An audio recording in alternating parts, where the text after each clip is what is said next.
বসন্ত ঋতু মানেই প্রকৃতির নবজাগরণ, নতুন আশার ছোঁয়া এবং প্রেমের আবহ। এই ছবিটি সেই সবকিছুর মিশেলে তৈরি একটি রোমান্টিক মুহূর্তকে ধারণ করেছে, যেখানে প্রকৃতি এবং প্রেম একত্রিত হয়েছে। ছবির মূল কেন্দ্রবিন্দুতে রয়েছে একটি জুটি, যারা একটি পার্কের বেঞ্চে বসে আছে। চারপাশে ছড়িয়ে থাকা চেরি ব্লসম গাছের ফুল, প্রজাপতির উড়াউড়ি, এবং সুন্দর ফুলের বাগান পুরো দৃশ্যটিকে একটি স্বপ্নময় পরিবেশে পরিণত করেছে। ছবিটি যেন বলে দেয়, এই মুহূর্তে প্রকৃতি এবং ভালোবাসা একে অপরের পরিপূরক। বসন্তের স্নিগ্ধ আলোয় এদের চোখে চোখ রাখা এবং হাতে হাত ধরা একটি মধুর আবেগের প্রতীক। ছবিতে চেরি ব্লসমের প্রসঙ্গটি বিশেষভাবে উল্লেখযোগ্য।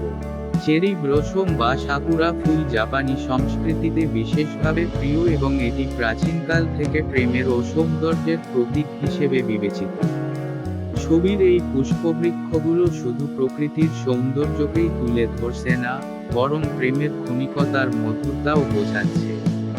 বসন্তের এই সময়টুকু যেমন ক্ষণস্থায়ী, তেমনি প্রেমের প্রতিটি মুহূর্তও বিশেষ এবং মূল্যবান। প্রজাপতিগুলো ছবির আরেকটি বিশেষ অংশ। তারা স্বাধীনতা, আনন্দ এবং পরিবর্তনের প্রতীক হিসেবে কাজ করছে।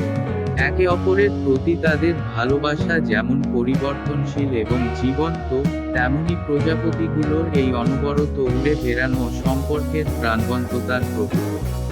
ছবিটি যেন জীবনের মধুর পরিবর্তনের প্রতি ইঙ্গিত করছে, যেখানে প্রেমিক প্রেমিকার সম্পর্ক দিনে দিনে আরও গভীর ও দৃঢ় হয়।